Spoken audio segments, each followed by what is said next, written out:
warahmatullahi wabarakatuh. Alhamdulillahirabbil alamin wassalatu wassalamu ala asrofil anbiya'i wal mursalin wa ala alihi wa sahbihi ajma'in amma ba'du. Segala puji bagi Allah Subhanahu wa taala, pencipta dan penguasa langit dan bumi. Tidak ada yang berhak disembah kecuali Allah yang menentukan takdir dan pemberi sebaik-baik nikmat iman dan Islam, dan kepadanya lah kita akan kembali. Dan semoga salawat dan salam senantiasa tetap tercurah kepada sebaik-baik makhluk yang paling mulia, Rasulullah Muhammad Sallallahu Alaihi Wasallam, dan tersambung pula keberkahan kepada istri-istri, keluarga, para sahabat, serta orang-orang yang mencintainya sampai akhir zaman. Alhamdulillah kembali setelah melewati bulan suci Ramadan dan juga di awal bulan Sawal ini kita diberi rizki oleh Allah Subhanahu wa taala untuk insya Allah menuntut ilmu bersama-sama kepada Gurunda Ustadz Dr. Syafiq Basalamah Hafizullah Ta'ala. Jasa khair wa barakallahu fiik, Ustadz telah berkenan kembali untuk berbagi ilmu pada kami, dan insya Allah Ustadz dan keluarga selalu dalam keadaan sehat dan dalam lindungan Allah Subhanahu wa Ta'ala. Allahumma amin. Dan atas nama Aziz Esa, izinkan saya juga mengucapkan jazakumullah khair atas kehadiran Ummahat di kajian Zoom. Seperti biasa, mari persiapkan hati, meluruskan niat untuk menerima ilmu yang insya Allah sebentar lagi akan kita dapatkan. Persiapkan alat tulis dan mohon aktifkan chat di Zoom untuk mendapatkan update berita. Dan untuk bertanya, tafadholi bisa melalui nomor WA yang tercantum di chat, dan juga bisa nanti insya Allah raise hand untuk bertanya langsung pada Ustadz. Tafadhol maskuro Ustadz untuk memulai kajiannya. Jazakillah khairan. Alhamdulillah alladzi bi ni'matihi tatimmus shalihat. Segala puji bagi Allah Jalla Jalaluh yang karena nikmatnya kebaikan-kebaikan menjadi sempurna. Yang karena rahmatnya niat-niat baik hamba dapat terlaksana. Dan semoga Allah menyempurnakan nikmatnya buat kita agar kita dapat mati dalam kondisi husnul khatimah. Allahumma salli wa sallim ala abdika wa rasulika sayyidina wa maulana Muhammadin wa ala alihi wa ashabihi ajma'in. Ya Allah, semoga salawat dan salam, berkah dan nikmat senantiasa Engkau curahkan untuk hamba kekasih-Mu, untuk baginda Nabi kita Muhammad alaihi salatu wassalam, untuk keluarga beliau, untuk istri-istri beliau, untuk putra-putri beliau, dan untuk seluruh sahabat Nabi. Semoga Allah meridhai kita bersama mereka. Amma ba'd, jamaah rahimakumullah. Tema tentang syukur adalah tema yang tidak akan pernah lekang untuk dikaji dan dibahas. Kenapa? Karena hakikat kehidupan itu adalah antara syukur dan sabar. Dan subhanallah, tatkala Rasul sallallahu alaihi wasallam menyebutkan bahwa kebanyakan penghuni neraka adalah wanita, ternyata masalahnya banyak di antara para istri yang merasa sudah bersyukur, tapi sejatinya dia belum. Mungkin dia bersabar menghadapi kondisi rumah tangganya yang terkadang membuatnya harus meneteskan air mata, membuatnya harus bersimpuh di sisi Allah Azza wa Jal, menghadapi badai yang datang silih berganti. Tapi dalam bab syukur, jangan berbicara wanita, secara umum banyak di antara manusia yang belum bersyukur. Seorang hamba dalam kehidupan dunia ini, sejatinya dia tidak akan pernah lepas dari dua keadaan. Nikmat dari Allah yang terus datang silih berganti, maka kewajibannya adalah bersyukur. Yang kedua, ujian dan musibah yang Allah telah tetapkan, maka kewajibannya adalah bersabar. Barang siapa yang memahami hak Allah dalam nikmat, lalu dia bersyukur, dan dia juga memahami kewajiban dia dalam menghadapi musibah dan ujian, lalu dia bersabar dan tidak berkeluh kesah, maka orang yang seperti ini akan meraih seluruh kebaikan dunia dan akhirat. Kita tuh kalau nggak di atas ya di bawah. Kita tuh kalau nggak lagi sehat, berarti kita sakit. Kita tuh kalau sedang tidak dalam kesusahan dan kesulitan, berarti kita dalam kenikmatan dan kemudahan. Rasulullah SAW di dalam hadis yang diriwayatkan oleh Al-Imam Muslim, beliau menyampaikan, ajaban li amril mu'min, sungguh menakjubkan, sungguh mengherankan urusan orang beriman. Kenapa? Inna amrahu kullahu lahu khair. Sesungguhnya urusan dia semuanya bagi dia itu baik. Walaysa dzaka li ahadin illa lil mu'min.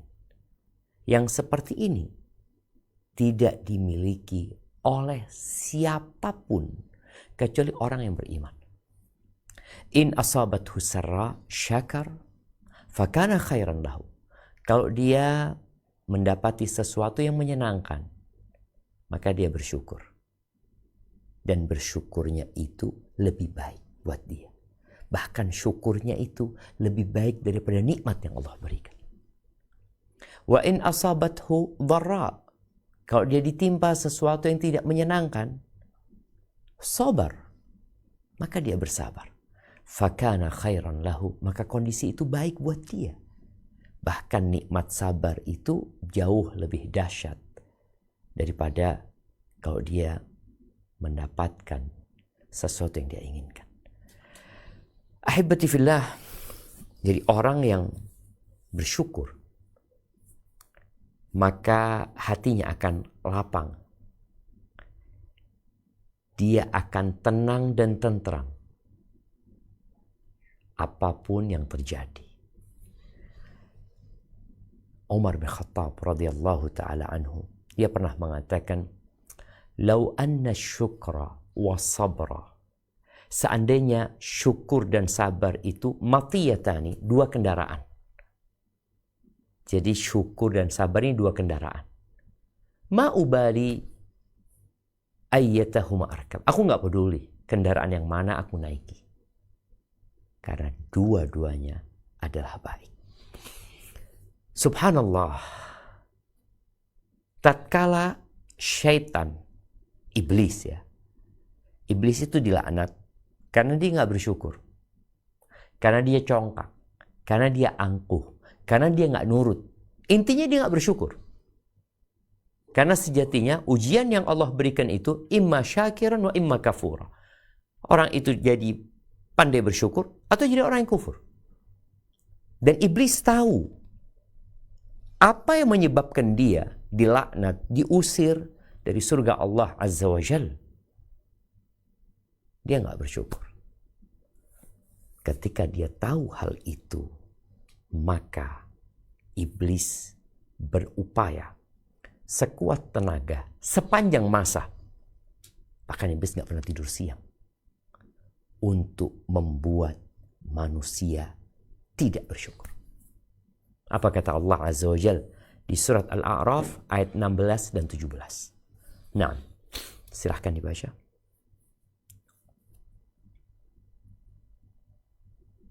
A'udzu billahi minasyaitonir rajim. Bismillahirrahmanirrahim. Qala fabima aghwaytani la'aq'udanna lahum siratakal mustaqim. Coba dibaca lagi. Aghwaytaninya panjang. Aghwaytani. Nah. Qala fabima aghwaytani la'aq'udanna lahum siratakal mustaqim. Ahsan. Iblis menjawab, karena engkau telah menghukum saya tersesat, saya benar-benar akan menghalang-halangi mereka dari jalan engkau yang lurus. ثم لآتينهم من بين أيديهم ومن خلفهم وعن أيمانهم وعن شمائلهم ولا تجد أكثرهم شاكرين. Kemudian saya akan mendatangi mereka dari muka dan dari belakang mereka, dari kanan dan dari kiri mereka, dan engkau tidak akan mendapati kebanyakan mereka bersyukur taat. Barakallahu fiik. Ini menjadi poin utama, menjadi target paling besar dari iblis alaihi laknatullah. Dia akan mendatangi manusia dari arah depan, dari arah belakang, dari kanan dan kiri. Jadi 4 penjuru angin itu, iblis senantiasa akan datang membisikkan berbagai macam hal. Poinnya, engkau akan mendapati kebanyakan mereka tidak bersyukur. Dalam kurung disebutkan taat, karena iblis tidak bersyukur. Dia tidak taat dan dia tahu akibat dari tidak bersyukurnya dia kepada Allah Azza wa Jalla. Dan karena iblis mengatakan itu, kedudukan syukur ini ternyata tidak mudah untuk diraih. Kalau kita berbicara tadi kondisi manusia antara sabar dan syukur, ya udah mau gimana lagi kalau dapat nikmat syukur, dapat musibah bersabar. Ini mudah untuk diucapkan. Namun ternyata secara hakikat, tema yang kita bahas hari ini, benarkah kita sudah bersyukur? Kebanyakan kita merasa sudah bersyukur. Apa kata Allah Azza wa Jalla di surat Saba ayat 13? Nah. Bismillahirrahmanirrahim. Ya'maluna lahu ma yasha'u min mahariba wa tamathila wa jifanin kal jawab. Wajifanin kal jawabi wa qudurir rasiyat ya'malu ala Dawuda syukra wa qalilum min ibadiyas syakur. Para jin itu membuat untuk Sulaiman apa yang dikehendakinya dari gedung-gedung yang tinggi dan patung-patung dan piring-piring yang besarnya seperti kolam dan periuk yang tetap berada di atas tungku. Bekerjalah hai keluarga Daud untuk bersyukur kepada Allah, dan sedikit sekali dari hamba-hambaku yang berterima kasih. Allahu Akbar. Allah sebutkan nikmatnya yang Allah berikan kepada Nabi Sulaiman dan keluarga Nabi Daud secara umum. Lalu Allah berpesan, i'malu ala Dawud syukur. Kalian beramallah sebagai bentuk syukur kalian atas nikmat yang Allah berikan. Lalu Allah membuat sebuah pernyataan yang seharusnya membuat kita bersungguh-sungguh berjuang dalam meraih maqam syukur ini. Wa qalilun min ibadiyas syakur. Sedikit dari hamba-hambaku yang pandai berterima kasih. Kita pandai mengeluh. Manusia pandai menceritakan kesusahan dan kesulitan. Tapi tatkala dia mendapatkan nikmat,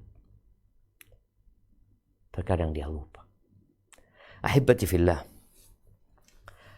ketika ada seorang sahabat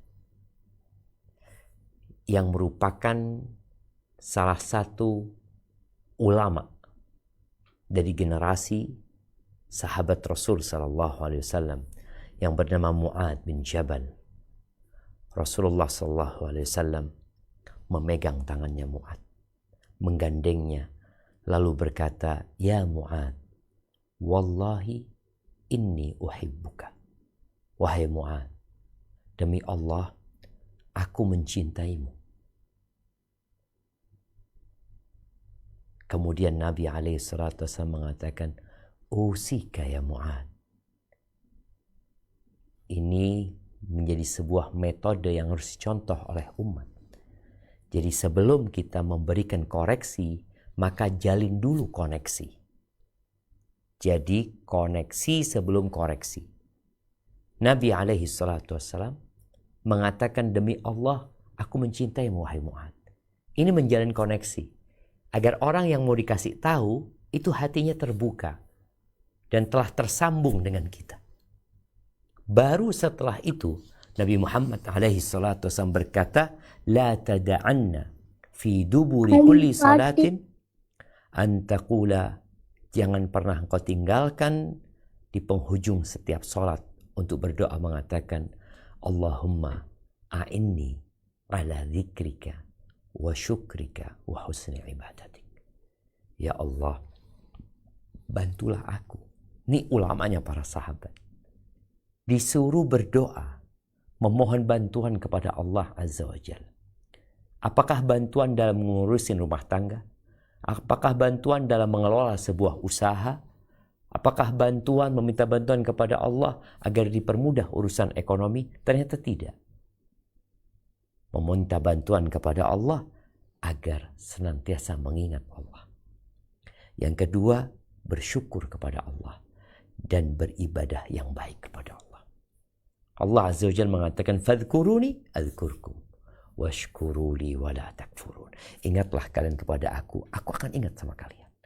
Bersyukurlah kalian kepada aku, jangan kufur.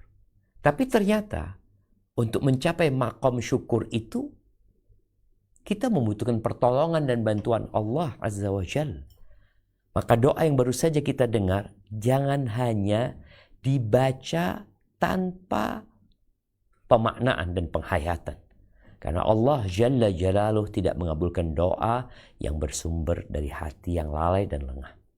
Ahibati fillah, bagaimana Rasulullah Sallallahu Alaihi Wasallam memberikan contoh kepada hambanya, kepada kita, yang mungkin sebagian kita sudah merasa baik, sebagian kita sudah merasa bersyukur kepada Allah. Buktinya dia sholat malam, dia menunaikan zakat, dia berpuasa di bulan Ramadan, ditambahi puasa Senin Kamis. Kemudian dia banyak bersedekah dan membantu fakir miskin.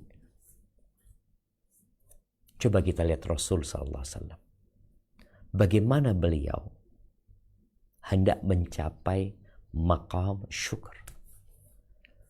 Dalam riwayat Imam Bukhari dan Muslim dari Al-Mughirah bin Syu'bah radhiyallahu anhu qala qama Rasulullah sallallahu alaihi wasallam hatta warimat qadama. Rasulullah sallallahu alaihi wasallam salat malam sampai bengkak kaki.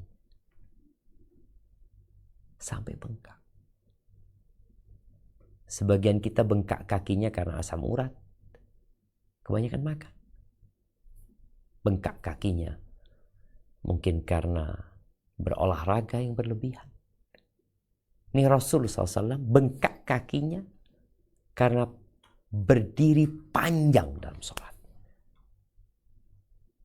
Lalu para sahabat mengatakan, qad ghafarallahu laka ma taqaddama min dzambika wa ma ta'akhkhar. Bukankah Allah sudah mengampuni dosa-dosamu yang lalu dan yang akan datang? Artinya udah selesai. Lalu beliau alaihi salatu menjawab mengatakan, afala akun abdan syakur. Apa enggak sepantasnya aku menjadi hamba yang pandai bersyukur kepada Allah SWT. Beliau kalau bicara rumah beliau enggak pernah direnovasi sejak beliau hijrah. Bicara ekonomi sulit. Ya naik turun. Tapi seringkali beliau di rumahnya enggak ada makanan. Ketika beliau mendapatkan rizki, beliau langsung bersyukur. Beliau ketika haji, tidak menyembelih 1 ekor domba. Seharusnya orang yang berhaji itu, yang hajinya tamattu atau hajinya qiran, ya cukup. Dia motong 1 itu cukup. Menyembelih 1 ekor domba atau kambing itu cukup. Tapi Nabi alaihi salatu wasallam mengorbankan 100 ekor onta. Afala akun abdan syakura. Apa tidak sepantasnya aku menjadi hamba yang pandai bersyukur? Ahibati fillah, nikmat yang Allah berikan kepada kita itu bukan sekedar untuk dinikmati. Banyak orang mengatakan hidup itu hanya sekali, maka nikmatilah. Nikmat itu diberikan agar mengeluarkan syukur dari hamba-hambanya. Coba kita baca firman Allah di surat Al-Qasas ayat 73. Apa kata Allah Azza wa Jalla?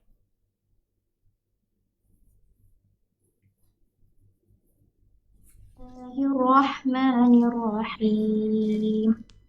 Wa min rahmatihi ja'ala lakumul laila wan nahara litaskunu fihi walitabtaghu min fadlihi wa la'allakum tashkurun. Dan karena rahmatnya dia jadikan untukmu malam dan siang supaya kamu beristirahat pada malam itu dan supaya kamu mencari sebagian dari karunia-Nya pada siang hari dan agar kamu bersyukur kepadanya. Allahu Akbar. Jadi siang malam ini nikmat yang Allah berikan kepada kita. Di malam hari kita bisa istirahat. Mungkin sebagian kita merasa ya memang sejak dulu kayak gitu. Siapa yang menjadikan itu malam? Siang hari terang benderang. Kita bisa bekerja tanpa membutuhkan penerangan. Lalu Allah mengatakan, وَلَعَلَّكُمْ تَشْكُرُونَ, agar kalian bersyukur. Yang menyebabkan kurangnya syukur kita perlu mengetahui sebab agar kita bisa memperbaiki diri kita. Orang kalau tahu bahwa penyebab dia sakit asam urat itu karena dia mengkonsumsi kacang-kacangan berlebihan, maka dia akan mengurangi. Kita perlu tahu penyebab kita kurang bersyukur agar kita bisa melawan misi dan konspirasi yang dilakukan oleh iblis dan bala tentaranya. Yang pertama adalah lalai terhadap nikmat. Lalai terhadap nikmat. Padahal nikmat yang Allah berikan itu banyak dan kita tidak akan mampu menghitungnya. Allah mengatakan wa in ta'uddu ni'matallahi la tuhsuha. Jikalau kalian hendak menghitung nikmat yang Allah berikan, la tuhsuha, kalian nggak akan pernah bisa menghitungnya. Innal insana la zalumun kafar. Sesungguhnya manusia adalah makhluk yang sangat zalim dan sangat kafir. Itu manusia. Dia lupa dengan nikmat. Karena biasanya nikmat yang terus-menerus diberikan itu membuat manusia tidak sadar kalau itu nikmat loh. Kalau itu harus disyukuri. Coba kita merenungkan bersama-sama nikmat yang Allah berikan agar kita menghargai dan kemudian menjadi hamba yang mensyukuri nikmat tersebut. Yang pertama, nikmat penciptaan. Kita nih ada ya. Alhamdulillah. Sebelumnya kita nggak ada. Kok bisa kita ada? Lalu kita bisa menikmati hidup di muka bumi ini. Yang kedua, nikmat Allah jadikan kita manusia.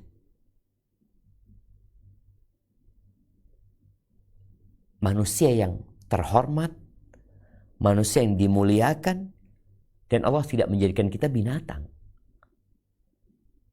Walaupun kadang-kala sebagian manusia kalau lagi marah kepada manusia lainnya, dia sebut manusia ini sebagai binatang. Enggak. Itu nikmat Allah jadikan kita sebagai manusia. Karena Allah memuliakan manusia di atas makhluk-makhluk yang lainnya. Kemudian yang ketiga, nikmat rupa yang indah. Semua laki-laki ganteng, semua perempuan cantik. Allah letakkan posisi semua di tempatnya.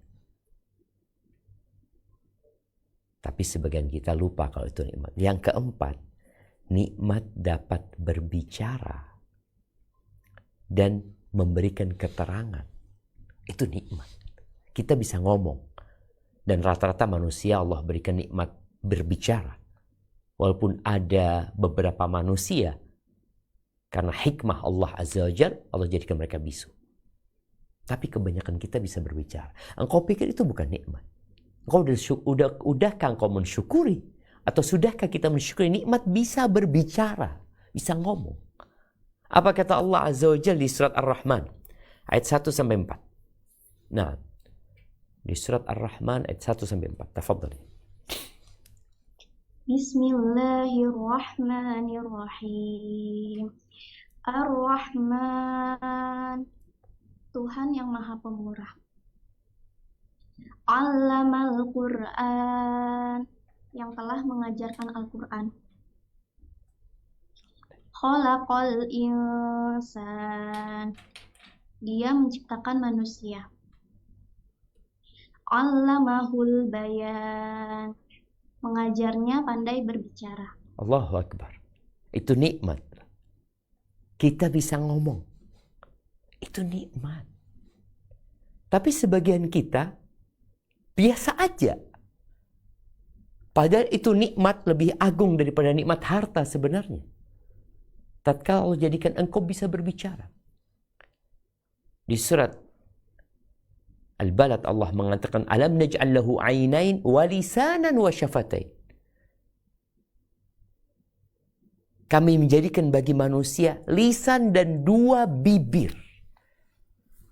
Kapan kita mensyukuri nikmat bibir ini? Sudahkah kita mensyukuri nikmat lisan yang Allah berikan? Oke, nikmat dapat melihat. Kita memandang, melihat. Dari sejak lahir sampai hari ini. Kecuali mungkin ada beberapa gelintir orang yang Allah jadikan mereka buta. Tapi yang Allah jadikan bisa melihat. Sudahkah kita mensyukuri nikmat melihat? Nikmat dapat mendengar? Kita dapat berbicara, memandang dan mendengar? Engkau pikir itu bukan nikmat? Engkau pikir itu nggak harus disyukurin? Apa kata Allah Azza wa Jalla di surat An-Nahl ayat 78? Allah berfirman, "Na'am." Bismillahirrahmanirrahim. Wallahu akhrajakum min butuni ummahatikum la ta'lamuna syai'a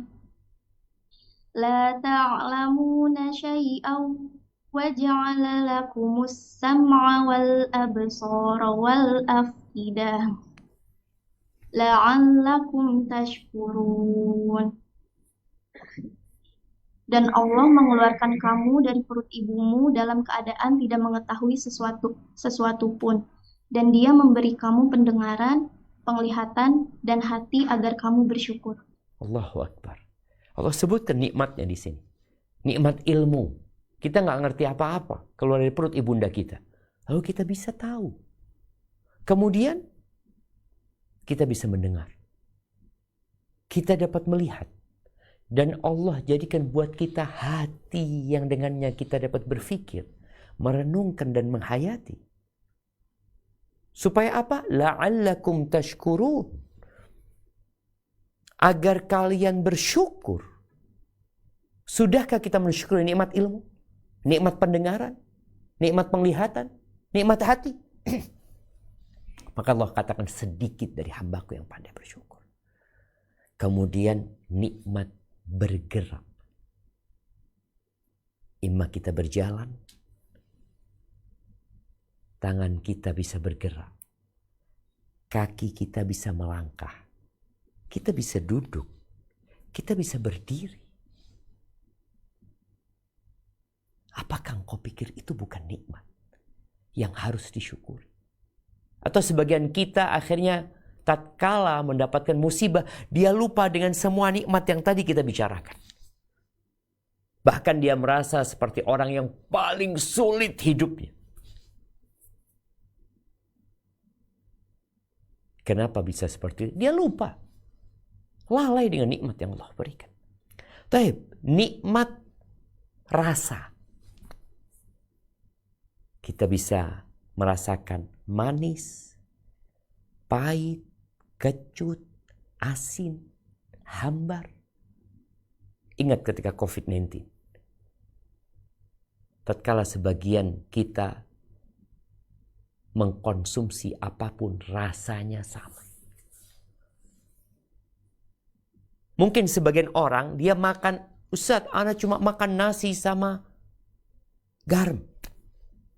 Oke, engkau melihat nasi sama garam. Rasanya gimana? Asin. Engkau bisa merasakan asin, itu nikmat dari Allah Azza wa Jalla. Dan berapa tahun digunakan nikmat rasa itu. Dan kita belum mensyukuri.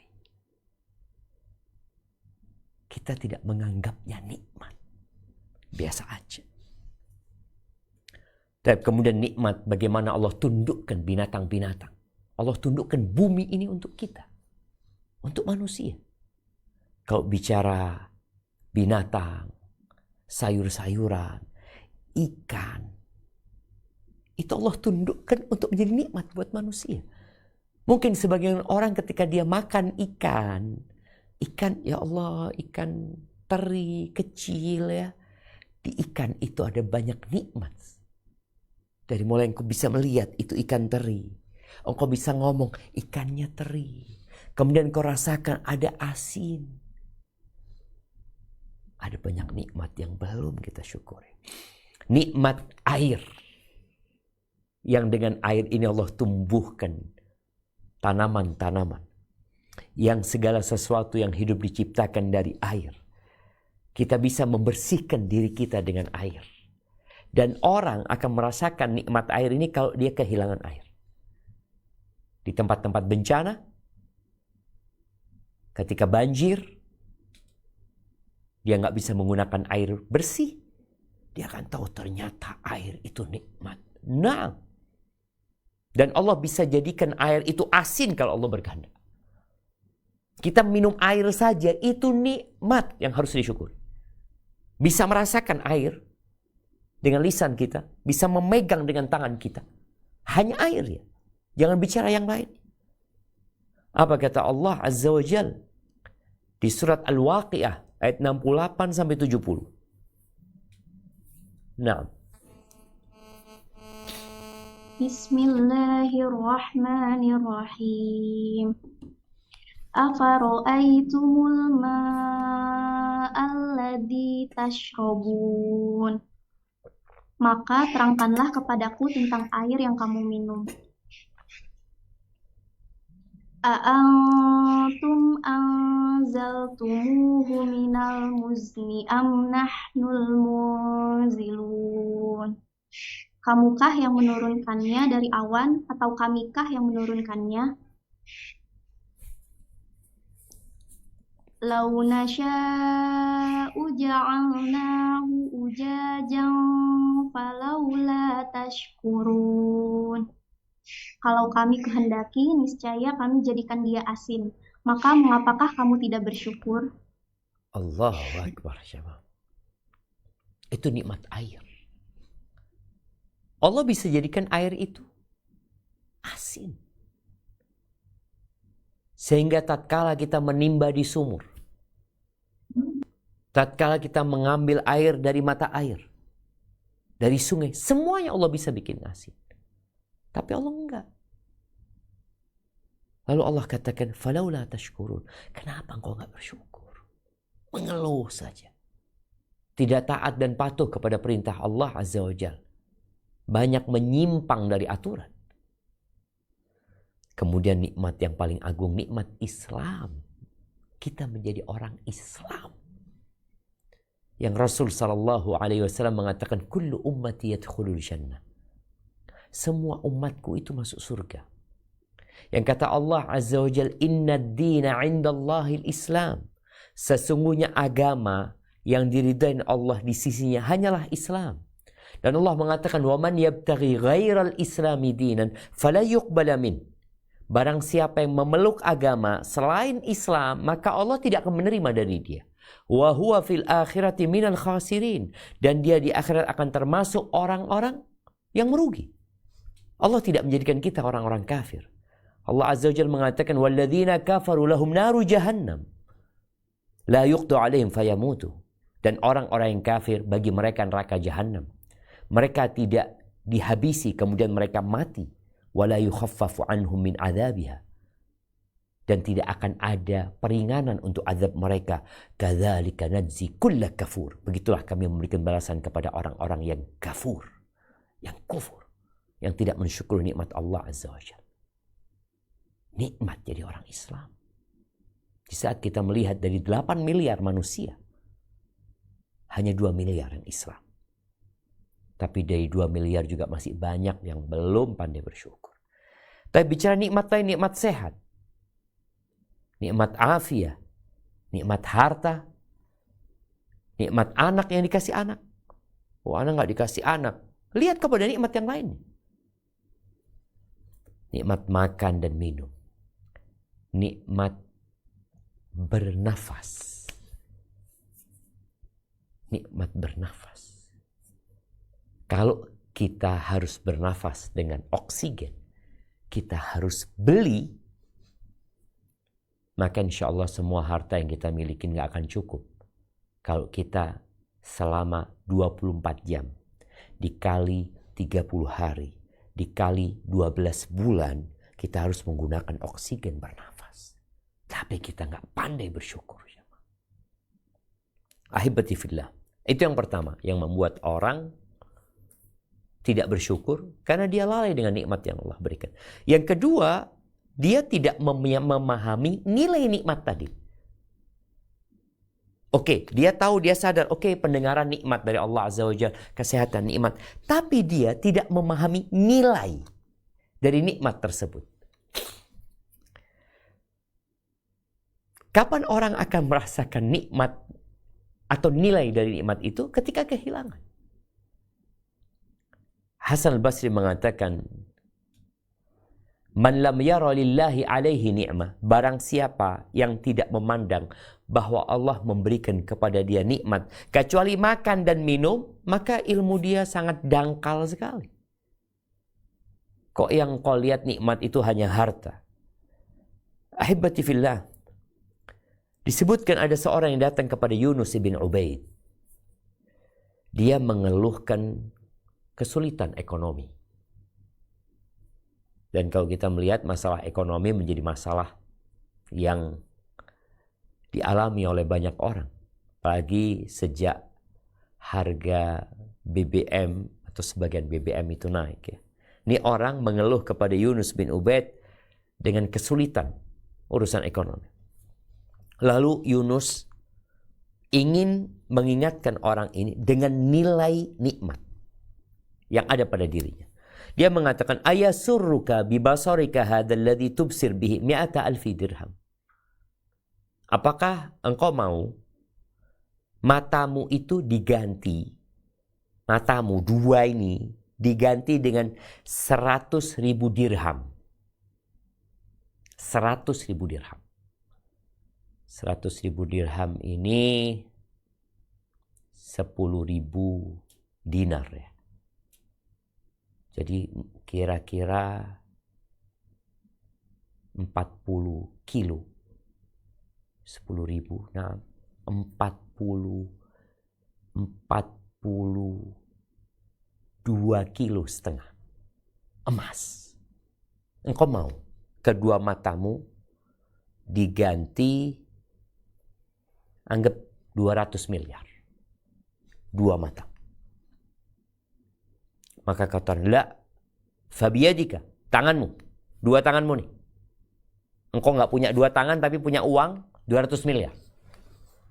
La, kata dia, fabirijlaika, dengan kedua kakimu dah. Kalau engkau matamu tetap ngelihat, tanganmu nggak mau juga, kakimu. Engkau nggak bisa jalan kaki, nggak punya kaki. Tapi punya uang 200 miliar. La. Lalu Yunus mengatakan, ara indaka mi'inal uluf wa anta tashkul hajat. Aku melihat engkau memiliki ratusan ribu dirham, tapi engkau mengeluh tentang kondisimu. Maka orang harus diingatkan dengan nilai nikmat yang Allah berikan. La in syakartum la azidannakum. Kalau kalian bersyukur, Allah akan tambahin. Kita masalahnya nggak bersyukur. Sulit, berat, susah. Hidupmu nggak pernah dapat nikmat engkau. Jantung tuh. Itu tadi Yunus berbicara yang kelihatan. Belum berbicara tentang jantung yang berdetak. Berbicara tentang ginjal yang berfungsi di saat ada orang-orang harus cuci darah. Kemudian yang ketiga yang membuat orang itu tidak pandai bersyukur, selalu melihat kepada milik orang lain. Memandang kepada milik orang lain. Yang akhirnya timbul iri di hatinya. Tidak ridha dengan takdir ilahi. Meremehkan nikmat yang ada pada diri. Maka kita kalau sering ngelihat status orang lain, kehidupan orang lain, harta orang lain, wajah orang lain, ya Allah putihnya dia. Udah engkau pikir nikmat Allah cuma putih itu. Ketika kau melihat kepada kulitmu, ya Allah aku ternyata coklat. Maka dia tidak bersyukur. Subhanallah jemaah. Nabi alaihissalatu wassalam menyuruh kita kalau mau memandang, pandanglah kepada yang di bawah. Kemudian yang keempat, banyak di antara manusia tidak pandai bersyukur karena dia lupa dengan masa lalu. Kalau kita melihat perjalanan hidup kebanyakan orang, orang itu yang sukses sekarang ini nggak langsung sukses. Seringkali Anda ketemu dengan orang kaya, lalu Anda tanya sama dia, gimana ceritanya antum bisa seperti ini? Ya Allah, saat dulu Ana jadi kurir Ustaz, nganter barang. Dulu Ana jadi kuli di Tanah Abang, angkat barang. Dulu dia mulai menceritakan bagaimana kesulitan yang dia alami. Sampai kemudian dia sukses. Ketika sukses dia bangkrut umpamanya. Dia kehilangan uang 10 miliar. Tapi masih ada 20 miliar. Namun dia mengeluh, ini loh. Engkau dulu 1 juta gak punya. Susah hidup. Ingat cerita Nabi Muhammad SAW tentang 3 orang dari kalangan Bani Israel. Yang satu botak, yang satu kena penyakit kulit, yang satu buta. Kemudian Allah berikan apa yang mereka inginkan. Allah bikin mereka sembuh dari semua penyakit mereka. Allah berikan harta kepada mereka. Lalu datanglah kepada yang dulu rambutnya rusak. Orang minta-minta karena dia punya harta banyak. Tapi gak dikasih. Lalu diingatkan sama orang ini malaikat yang Allah kirimkan ya. Bukankah engkau dulu botak itu? Rusak rambut tuh. Engkau gak punya apa-apa. Dia mau, enggak, aku ini dari dulu kayak gini.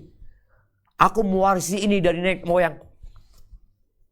Ini lupa dengan masa lalu. Yang satu juga, yang kulitnya rusak, Allah berikan kulit yang indah. Lalu diingatkan, aku memohon kepadamu dengan nama Allah yang telah memberikan kepadamu kulit yang indah dan harta yang berlimpah. Mintalah 1 sapi atau onta. Oh enggak ada, banyak hak-hak yang harus dikeluarkan. Lalu diingatkan, tunggu. Aku kayaknya kenal sama engkau. Bukankah engkau dulu itu yang rusak kulitmu? Engkau miskin. Oh enggak, aku memang kayak gini dari dulu. Dan aku mewarisi harta dari nenek moyangku. Berbeda dengan yang buta. Ketika diminta, dia mengatakan, iya, aku dulu buta. Aku dulu gak punya apa-apa. Silahkan engkau ambil semaumu. Aku tidak akan menuntutmu atas apa yang kau ambil hari ini. Di sini orang lupa bersyukur, tidak pandai bersyukur karena dia melupakan masa lalu dia. Ana kalau cerita bagaimana ketika Ana jadi mahasiswa, ya, Ana ingat, ya Allah dulu nggak punya apa-apa, makan pun susah. Dan hampir semua manusia fase hidupnya dari nol. Kemudian naik. Ingat dengan waktu nol. Engkau akan mengatakan Alhamdulillah. Engkau akan banyak berbagi. Engkau akan banyak mengamalkan perintah Allah Azza wa Jalla. Kemudian supaya kita jadi hamba yang pandai bersyukur, lihatlah kepada yang di bawah kita. Selain tadi yang sudah kita bahas, kemudian mulai mengingat-ingat, duduk merenungkan nikmat yang Allah berikan. Coba engkau hitung, dan kau tidak akan pernah dapat menghitungnya. Kemudian berdoa, memohon kepada Allah agar dijadikan hamba yang bersyukur. Lalu membaca cerita orang-orang yang pandai bersyukur. Bagaimana sih mereka bersyukur? Agar engkau terinspirasi untuk dapat bersyukur. Kemudian sering mengucapkan Alhamdulillah. Jadi kalau bicara syukur, syukur itu dengan 3 hal. Yang pertama dengan hati. Hati selalu mengakui bahwa nikmat itu dari Allah. Dan nikmat Allah itu banyak. Ini semua dari Allah. Bukan karena usahaku, bukan karena kepandaianku, bukan karena perjuanganku. Tapi ini dari Allah Azza wa Jalla. Hadza min fadli Rabbi. Terus dia menanamkan di dirinya, ini dari Allah. Aku bisa kayak gini karena Allah Subhanahu wa taala. Maka dia perlu senantiasa mengingat itu dengan hatinya. Terus menumbuhkan. Yang kedua, lisannya. Bagaimana terus memuji Allah. Katakan subhanallah wa bihamdih. Katakan alhamdulillah alladzi bi ni'matihi tatimmu salihat. Katakan alhamdulillahi ala kulli hal. Dalam kondisi susah pun kau mengatakan alhamdulillah ala kulli hal. Kenapa? Banyak nikmat Allah. Banyak. Oke, aku kena musibah ini, tapi banyak nikmat Allah Azza wa Jalla. Oleh karena itu pernah kita bahas bahwasanya makom sabar itu ketika menghadapi musibah, sabar, ridho, ya syukur juga nantinya. Karena tetap dalam musibah ada hikmah dan nikmat dari Allah Azza wa Jalla. Kemudian yang ketiga, gunakan raga kita. Nikmat yang Allah berikan. Kalau itu harta, kalau itu kedudukan, kalau itu jabatan, kalau itu nama baik. Untuk mencari keridhaan Allah Subhanahu wa taala. Di tubuh kita ini ada 360 sendi. Dan setiap sendi itu ada sedekahnya. Ada syukurnya. Jadi kalau kita harus bayar, nggak cukup harta kita untuk membayar sendi-sendi itu. Orang yang lututnya bermasalah harus ganti mangkok lututnya, harus disuntik, harus seperti itu, baru sendi lututnya. Belum jari-jarinya. Ada orang yang mungkin terkena stroke, kemudian dia tidak bisa lagi menggerakkan sendi-sendi itu. Dan Nabi SAW mengatakan, ala kulli sulama min ibni Adam sadaqah. Di setiap sendi itu harus ada bayarnya, sedekah. Setiap tasbih itu sedekah, ucapkan dengan lisanmu. Tahmid itu sedekah, takbir itu sedekah, tahlil itu sedekah. Dan cukup untuk melunasi semuanya itu 2 rakaat. Salat duha. 2 rakaat salat duha. Maka gunakan harta dalam ketaatan. Gunakan raga dalam kepatuhan dan beribadah kepada Allah Subhanahu wa taala. Setiap selesai makan engkau ucapkan alhamdulillah. Makan apapun engkau makan, apapun, katakan alhamdulillah. Alladzi at'amani hada wa razaqanihi min ghairi haulin minni wala quwwah. Ini doa kalau selesai makan, segala puji bagi Allah yang telah memberiku makanan ini dan memberikan rizki kepadaku tanpa ada daya dan upaya dari aku. Artinya murni dari Allah Subhanahu wa taala. Kemudian qanaah ya, dengan apa yang Allah rizkikan.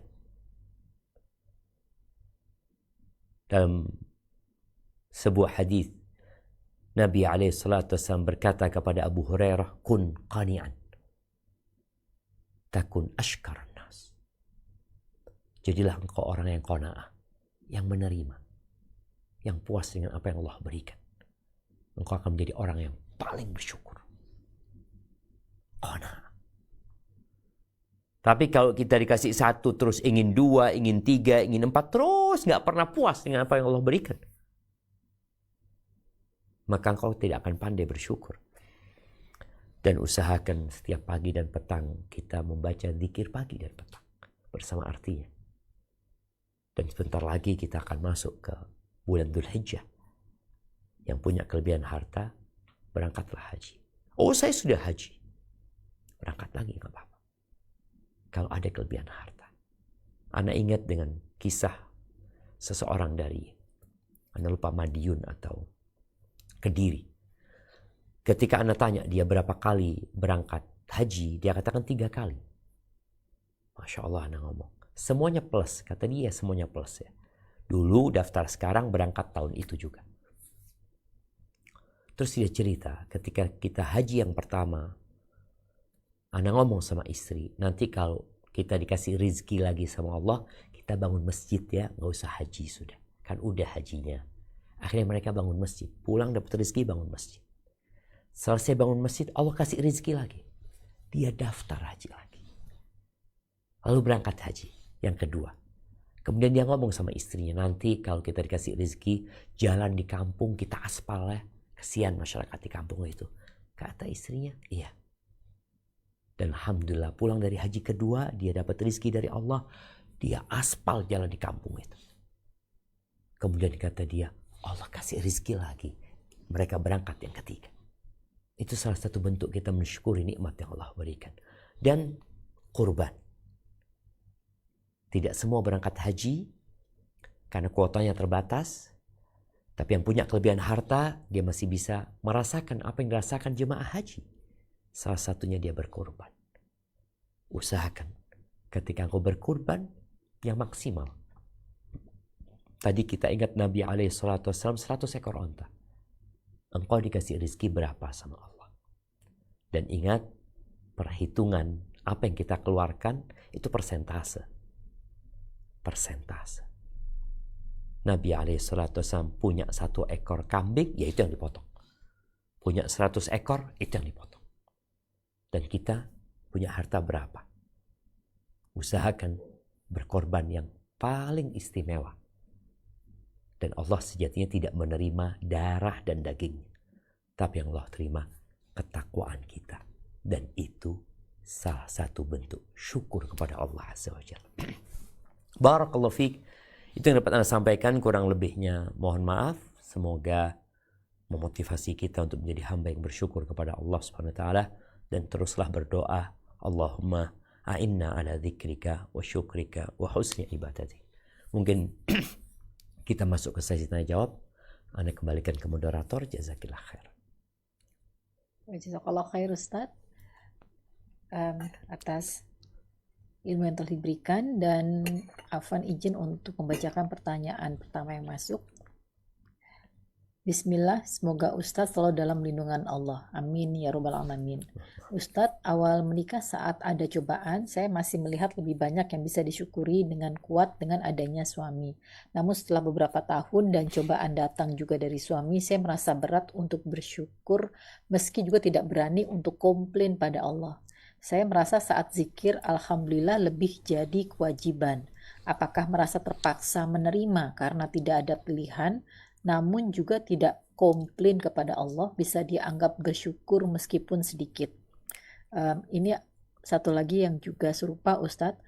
Ada yang mengatakan bahwa setiap kita zikir dengan alhamdulillah, maka sebaiknya kita selalu mengingat-ingat setiap satu alhamdulillah itu terkait dengan nikmat yang telah kita rasakan. Kadang-kadang kita dengan waktu yang terbatas hanya langsung berzikir, kita memahami apa yang kita ucapkan, namun kita tidak mengingat-ingat satu demi satu apa yang telah Allah berikan. Apakah itu juga bisa diterima, Ustaz? Jazakallah khair. Barakallahu fiik. Naam ahibati fillah. Apabila kita memandang hidup ini dengan kacamata yang sempit, maka akhirnya kita akan merasa banyak musibah dan lupa dengan nikmat. Tadi kita berusaha untuk menyebutkan satu persatu beberapa nikmat ya. Beberapa nikmat yang Allah berikan. Bisa berbicara, bisa mendengar, bisa melihat, bisa duduk, bisa nulis pertanyaan, bisa ngikutin kajian. Itu nikmat. Kalau dikatakan komplain sama Allah Azza wa Jalla, Allah kasih banyak. Dan yang kita berikan kepada Allah sedikit. Engkau mau komplain gimana? Jadi orang kalau dikasih kerjaan banyak, dikasih gaji sedikit, pantas komplain. Contoh nih, dikasih gaji 1 bulan 10 juta. Tapi kerjanya 24 jam. Nggak boleh pulang ke rumah. Nah, ini gimana gitu loh. Aku punya keluarga, aku butuh istirahat, aku butuh terus. Dia akan sebutkan banyak hal. Artinya nggak pantas gaji segitu. Tapi ini Allah kasih sama kita banyak. Dan balasan kita sedikit. Maka nggak ada yang masuk surga dengan amalannya. Terus dikatakan kita mau komplain sama Allah Subhanahu wa Ta'ala. Nikmat Allah lebih banyak daripada musibah. Tapi intinya tadi, hidup kita itu antara nikmat dan musibah. Semua manusia. Dan bukan hanya dirimu.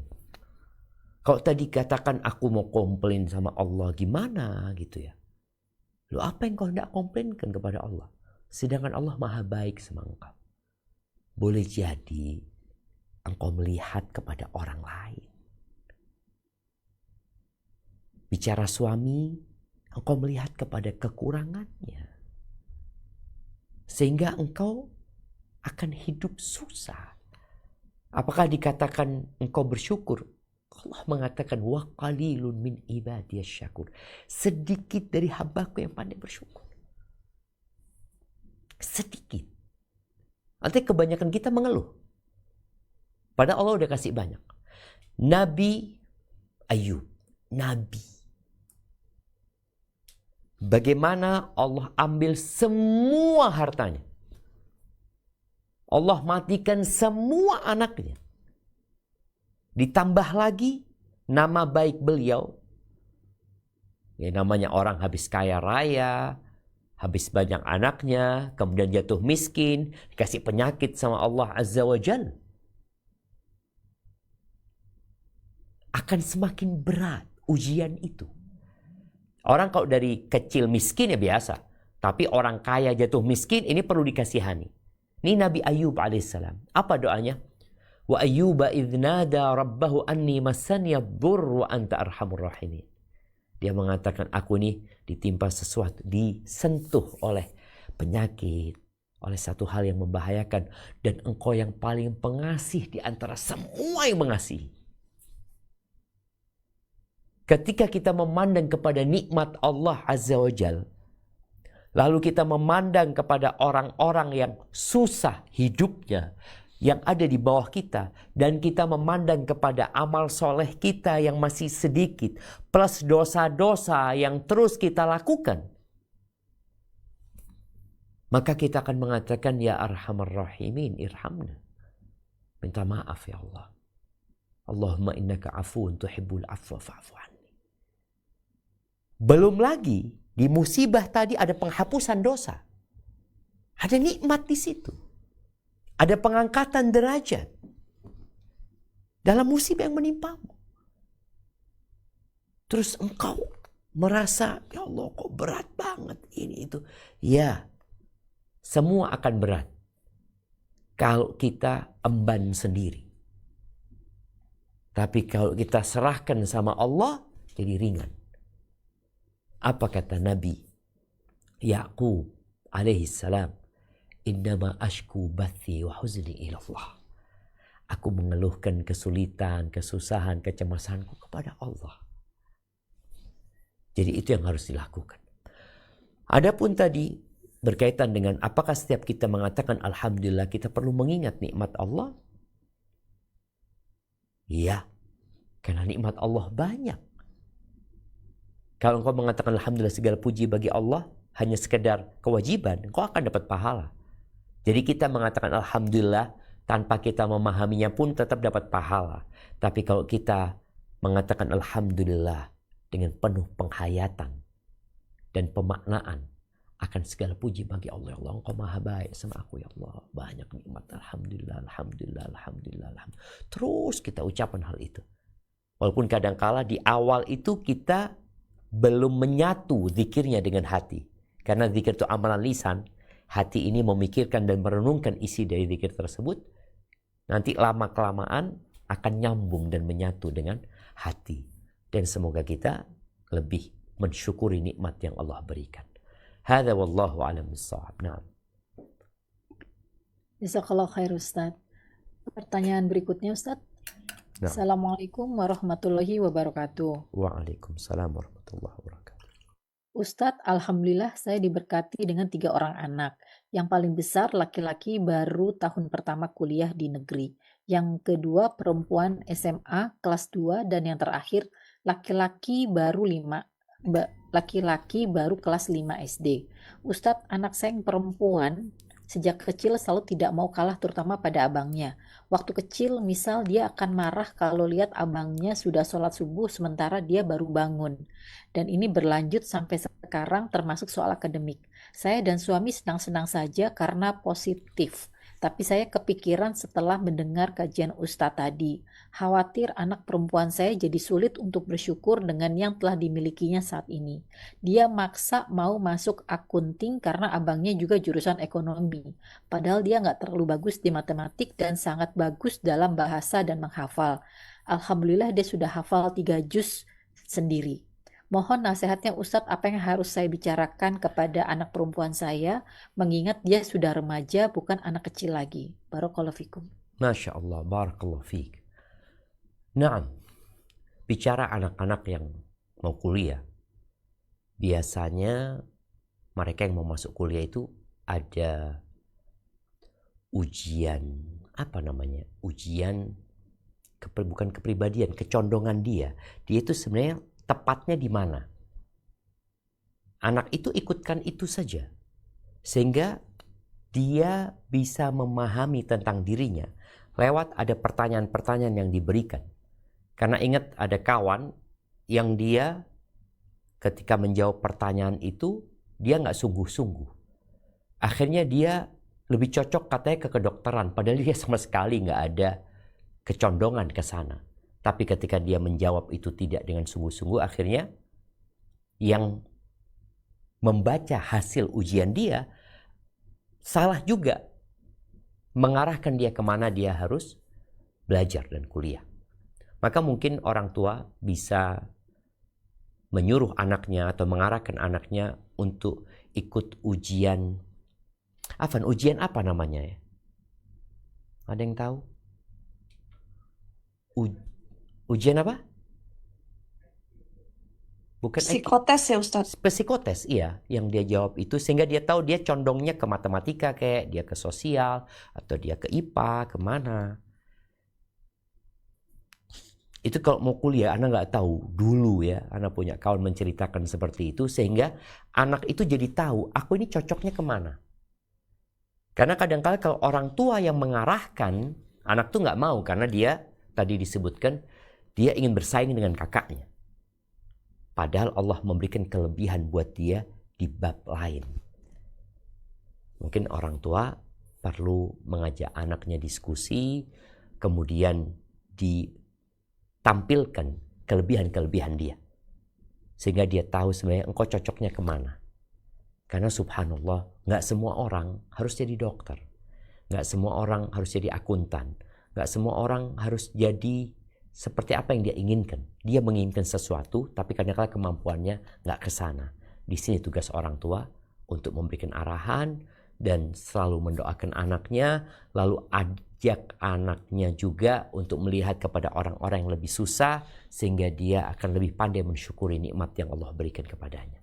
Hadza wallahu a'lam bissawab. Nah. Barakallahu fikum Ustaz.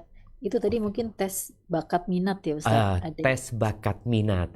Sahih. Sampai sekarang masih ada. masih Ustaz. Jadi Masih yang mau masuk kuliah itu bisa kadang dari sekolah atau secara individu pribadi. itu pribadi bisa ikut tes tersebut untuk tahu kelebihan dan kekurangannya ya, maksudnya yang mesti dikembangkan apalagi gitu. Masya Allah ya, tes bakat minat. Nah, sahih.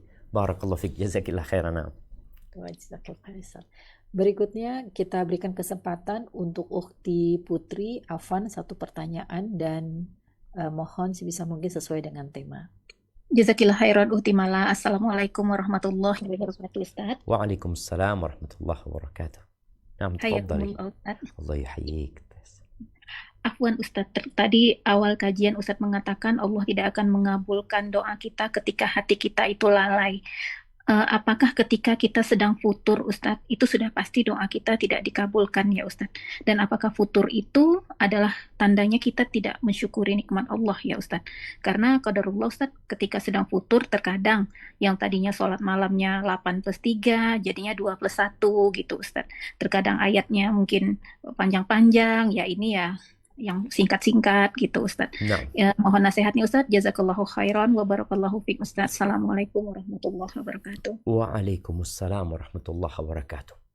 Nah, ahibati fillah, kalau bicara doa memohon kepada Allah Azza wa Jal, Nabi alaihissalatu wassalam menyebutkan la yastajibullah du'aan min qalbin lahid ghafil.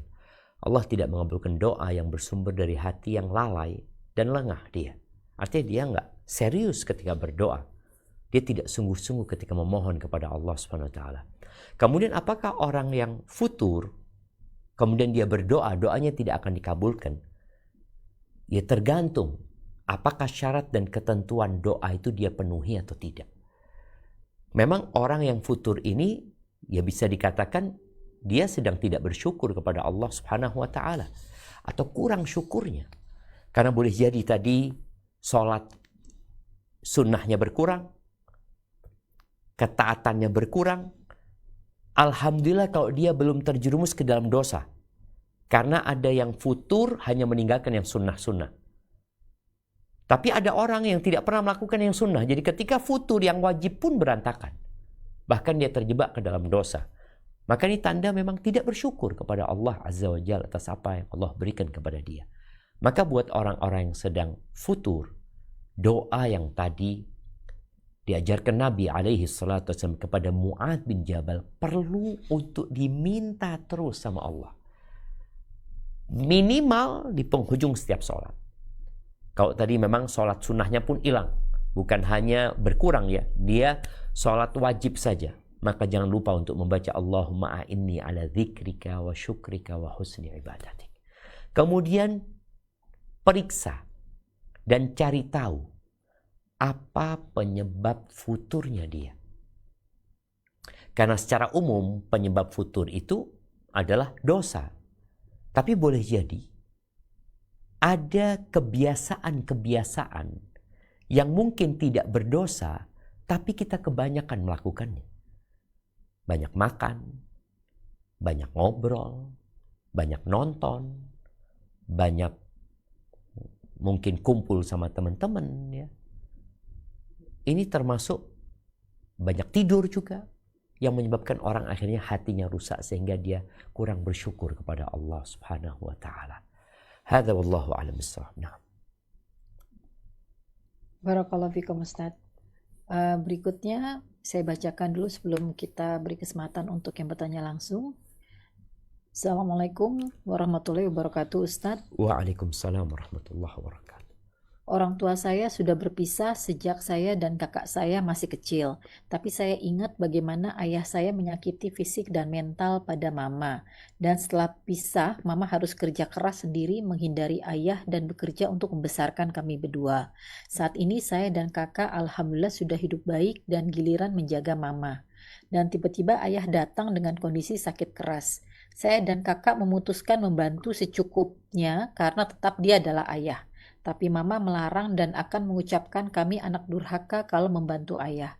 Saya coba ingatkan Mama untuk bersyukur terhadap apa yang telah kita punya saat ini dan mencoba memaafkan Ayah.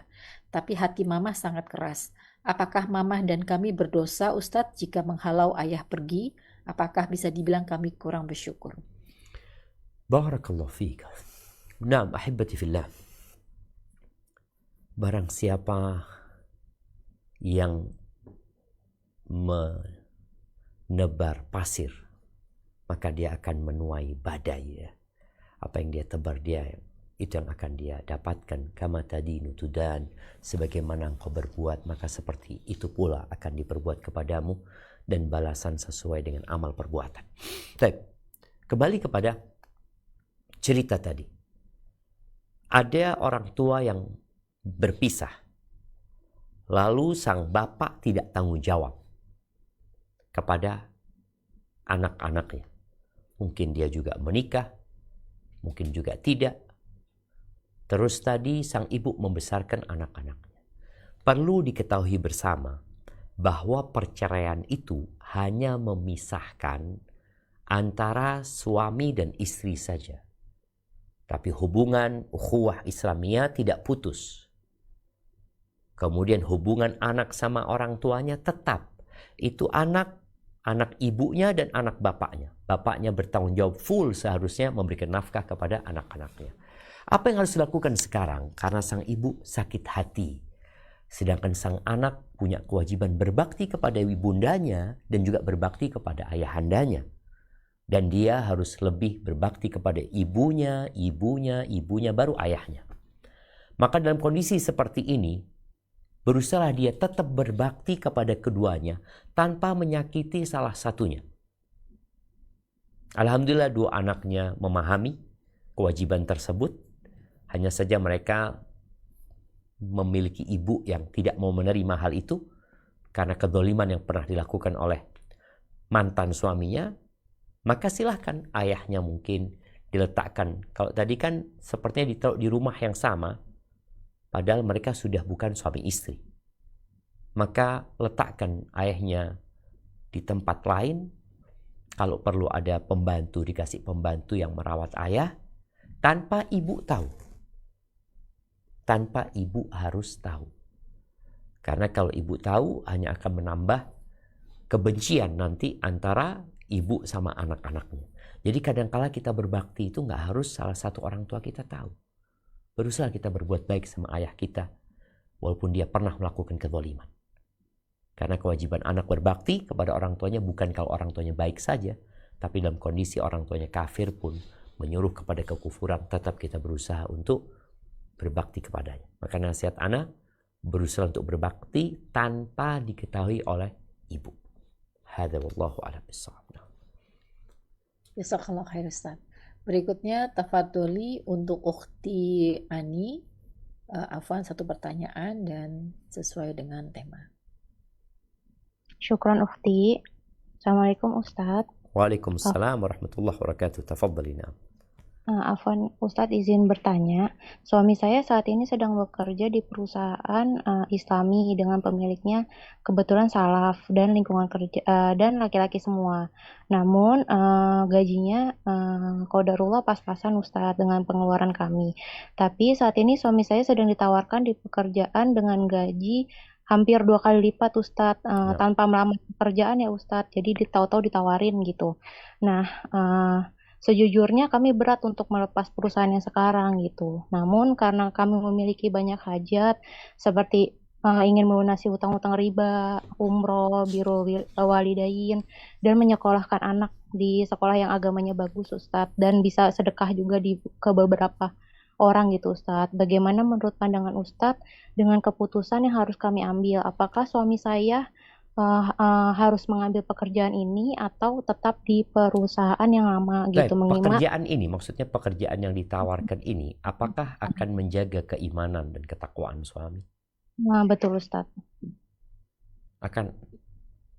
Karena di perusahaan yang baru ini bukan lingkungan Islam gitu Ustadz, karena ada perempuannya juga gitu. Siap. Menurut Barakallahu fiik. Syukran Ustadz, jazakallah khair. Ahibati fillah, berkaitan dengan memilih dua pekerjaan tadi. Jadi kalau pekerjaan ini dua-duanya sama-sama halal, sama-sama diperbolehkan, maka dia lihat sisi yang lainnya. Sisi lain tadi gaji mungkin oke, gaji ini lebih besar, ini lebih kecil. Jadi perlu membuat sebuah pertimbangan, perbandingan sekarang. Maka nasihat anak kepada yang bertanya tadi, tulislah apa kelebihan bekerja di tempat ini dan apa bahaya bekerja di tempat ini atau kekurangan bekerja di tempat ini. Jadi nanti dibandingkan positif dan negatifnya.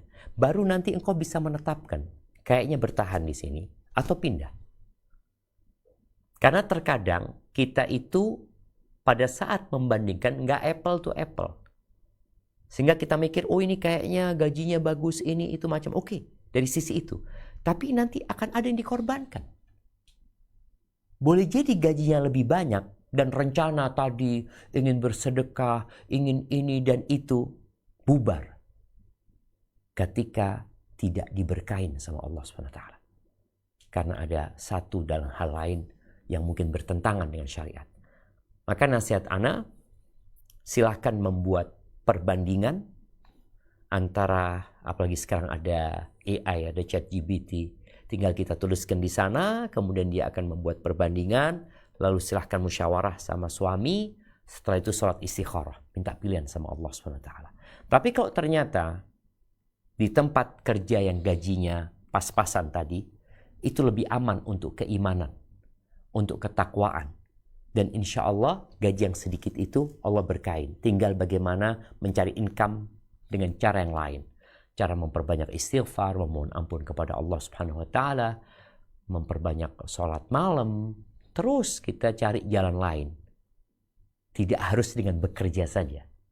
Mungkin itu nasihat ana, sehingga nanti baru bisa mengambil keputusan. Hadza wallahu a'lam bissawab. Jazakallahu khair Ustaz. Pertanyaan berikutnya Ustaz.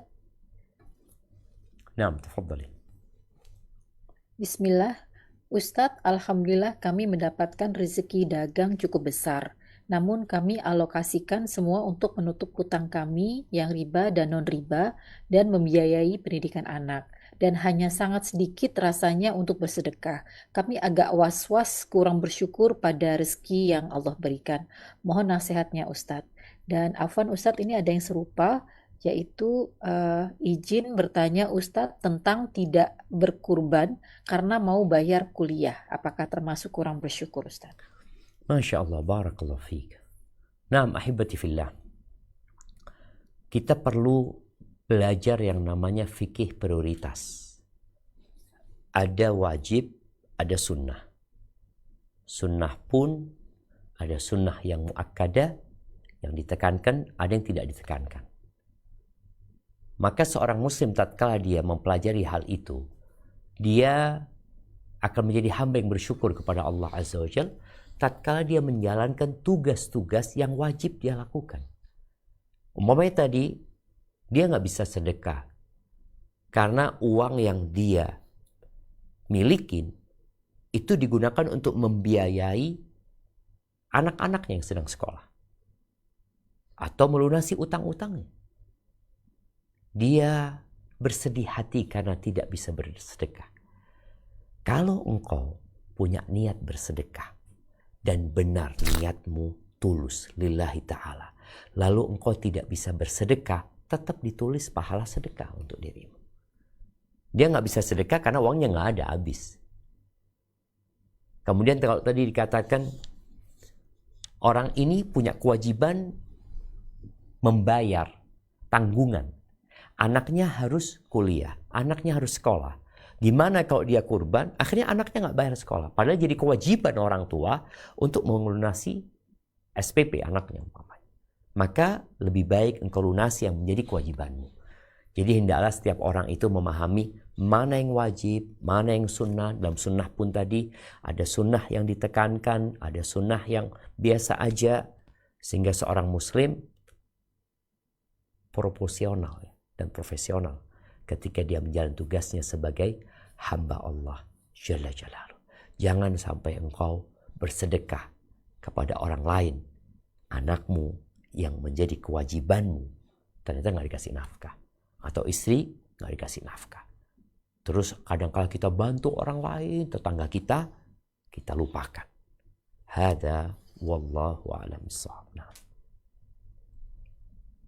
Barakallahu fiik Ustaz. Apakah masih bisa bertanya Ustaz? Siap, Sudah. mungkin 2-3 pertanyaan lagi. Ini ada pertanyaan mungkin tidak terlalu relate tapi mohon bantuannya Ustaz. Nah. Bismillah, semoga Allah mudahkan pertanyaan ini diloloskan. Izin bertanya Ustadz, saya seorang menantu yang terjebak dalam lingkaran orang tua suami yang berpenghasilan haram, menjual miras. Yang ingin saya tanyakan, jika suami alias anaknya ketika pulang kampung menjenguk orang tuanya, meminjam memakai motor yang dibeli cara haram buat dipakai ke masjid, apakah boleh? Karena masjidnya sangat jauh, pasar dan kemana-mana jauh. Lalu bagaimana hukum memakan jamuan yang di situ ada keluarga tersebut? Ada yang melangsungkan walimah namun orang tuanya penghasilannya dari menjual rokok. Dan bagaimana cara menasehati orang tua agar tidak dibilang fanatik masalah haram? Karena berkaitan masuk ke perut. Karena suami saya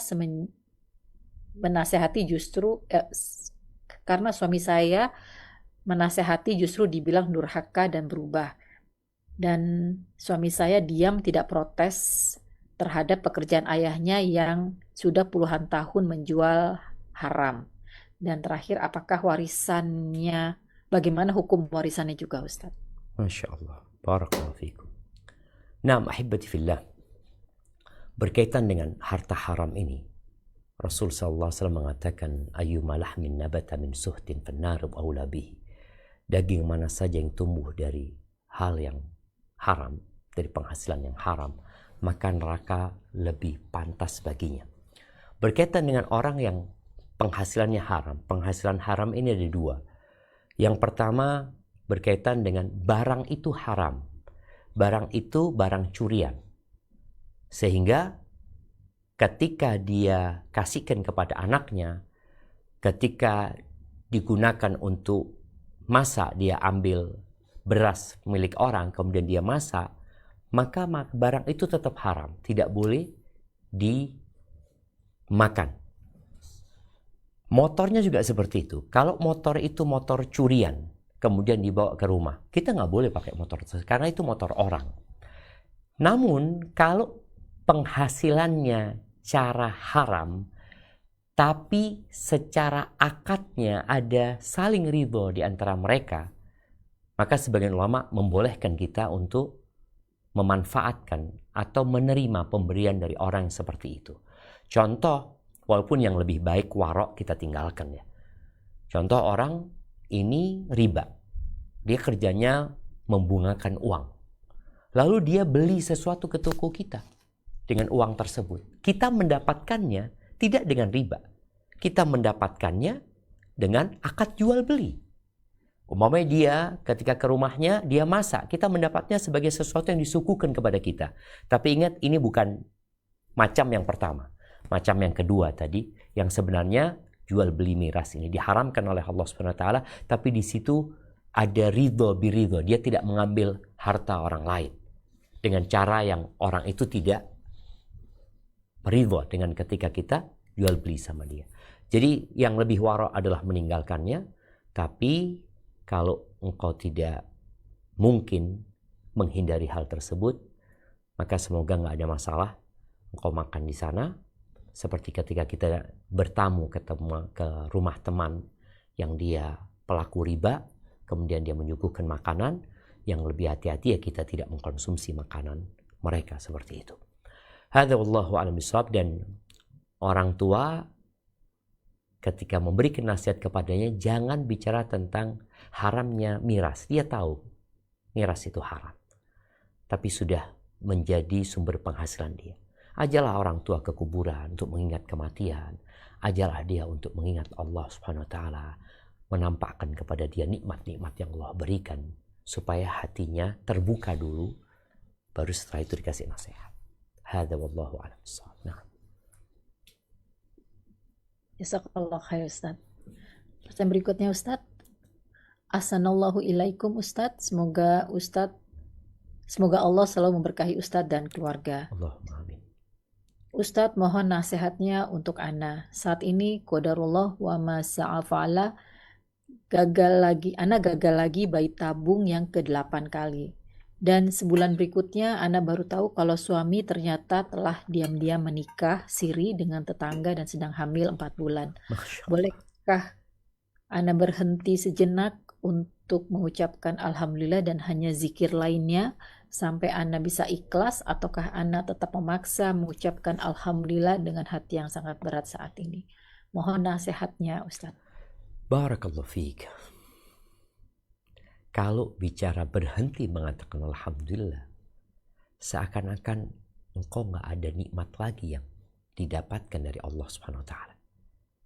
Tadi kita berusaha untuk mengingatkan ya, nikmat yang Allah berikan, nikmat air. Gimana kau tidak mengatakan Alhamdulillah? Kau mau berhenti mengatakan Alhamdulillah, Allah berikan mata, Allah berikan pendengaran, Allah berikan ginjal. Engkau mungkin belum dikasih anak, tapi Allah berikan banyak nikmat kepadamu. Engkau bisa bernafas. Gimana kau mau berhenti mengatakan Alhamdulillah? Hanya gara-gara satu perkara yang secara agama pun suamimu tidak melakukan perbuatan dosa. Dan dia sembunyi-sembunyi karena dia tidak ingin menyakitimu. Dia ingin punya anak. Dia sudah berusaha mendampingimu. Tadi disebutkan sampai 8 kali berusaha. Dan dia nikah sembunyi-sembunyi karena tidak ingin menyakiti. Dia bukan sok jagoan mengatakan aku akan menikah. Itu hakku. Enggak. Maka rasa suami anti suami yang baik. Dan kalau Allah memberikan ujian itu kepada anti, yakinlah. Anti mampu untuk menghadapinya. Dan jangan lupa, masih banyak nikmat yang Allah berikan kepada anti. Jadi tetap anti harus mengatakan Alhamdulillah. Ala kulli hal, kalau engkau mengatakan karena itu dianggap musibah, katakan Alhamdulillah ala kulli hal. Tapi ingat, di nikmat-nikmat yang lain, engkau harus bersyukur. Hadza wallahu a'lam bissawab. Nah. Barakallahu fikum Ustaz. Berikutnya Ustaz. Bismillah, Assalamualaikum ilaikum. Izin bertanya Ustaz, kami berazam untuk setiap tahun bisa berangkat umroh sekeluarga dengan menabung sedikit demi sedikit. Tetapi ada dari keluarga kami yang belum berangkat umroh karena memang kurang mampu dari sisi biaya. Manakah yang harus kami utamakan Ustadz? Mengumrohkan keluarga yang belum berangkat umroh, sedang kami tidak berangkat karena keterbatasan biaya, ataukah kami mengutamakan kami sekeluarga yang berangkat umroh Ustadz? Mohon nasihatnya. Barakallahu fiik. Ahibati fillah. Yang pertama, kewajiban umroh ini kewajiban bagi yang mampu.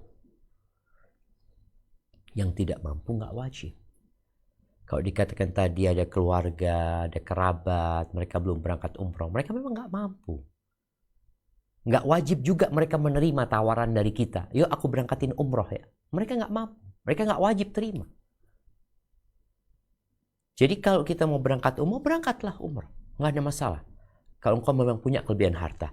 Tapi jangan lupa untuk peduli dengan kerabat kita dari sisi kehidupan mereka. Bukan memberangkatkan umroh mereka ya, bukan.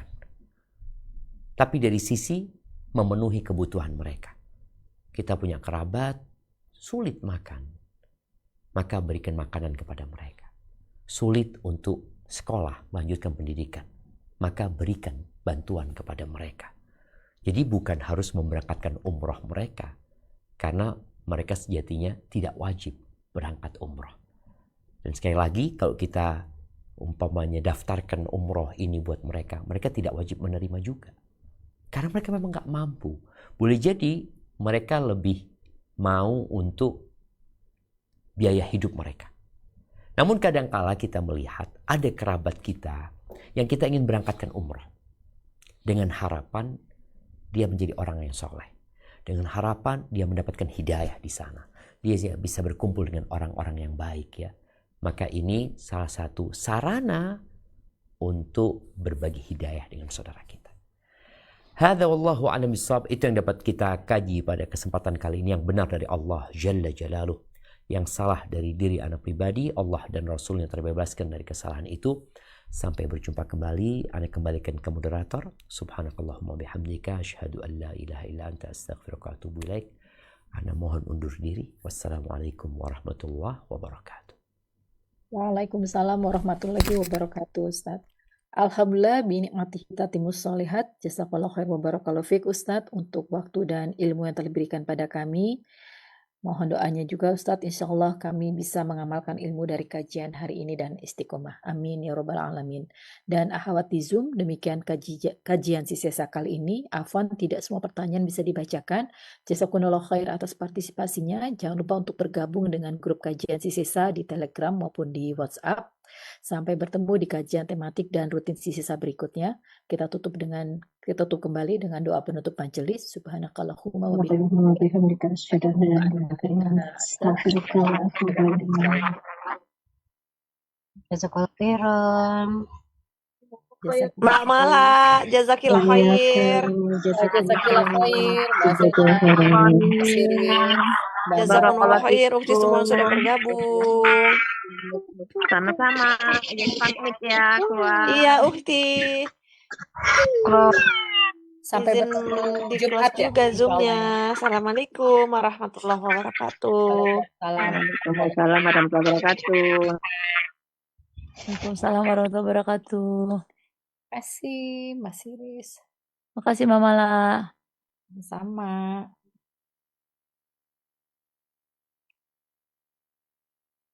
Afwan, tolong ditutup Zoom-nya. Bisa kalau